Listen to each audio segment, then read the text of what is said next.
Hello and welcome to our channel. Today we're diving into the latest updates from Nintendo's recent investor briefing. There's a lot to unpack, especially regarding a highly anticipated Nintendo Switch 2. So let's get started. Nintendo has shared some exciting news about the future of the Switch family. During the briefing, President Shuntaro Furukawa addressed the topic of backward compatibility for the upcoming Switch 2. This has been a burning question for many fans as they wonder whether their current library of Switch games will be playable on the new console.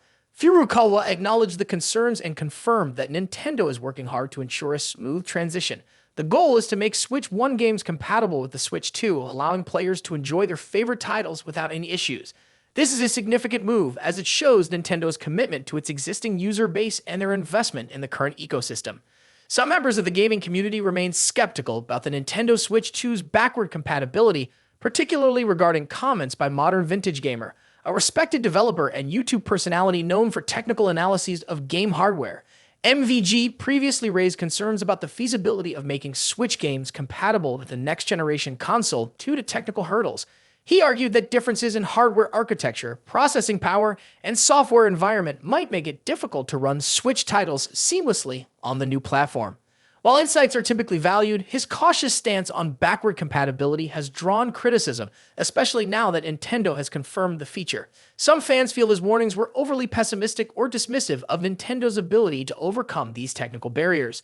They believe he underestimated the company's engineering resources or the importance of backward compatibility to Nintendo's market strategy, especially given the Switch's vast library and loyal user base.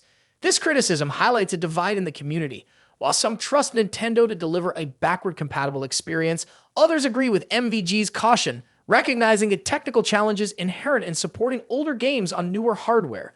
This skepticism reflects broader uncertainties surrounding the Switch 2's launch as gamers await further details on how Nintendo will handle compatibility, performance, and potential improvements. In addition to compatibility, Nintendo is also focusing on expanding its game library. The company aims to strengthen partnerships with third-party developers, including more Western publishers like Microsoft, EA, and Take-Two. This is a strategic move to broaden the appeal of the Switch 2 and address the historical avoidance of Nintendo consoles by some third-party publishers due to hardware limitations or concerns over sales. Looking ahead, President Furukawa has clarified that the Switch 2 will be announced by March 2025. This downplays expectations of a 2024 reveal and confirms the longevity of the current Switch. It's a clear message that Nintendo is in no rush to move on from its successful console just yet. As to the holiday season, Nintendo does not expect major Switch sales. This is likely due to the anticipation for the Switch 2, especially given the console's maturity and market saturation.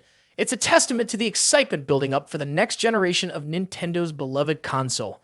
So, there you have it. Nintendo is gearing up for a big year ahead, and we can't wait to see what's in store. Remember to like, subscribe, and hit the bell icon for more updates on the Nintendo Switch 2 and all things gaming. Thanks for watching, and we'll see you next time.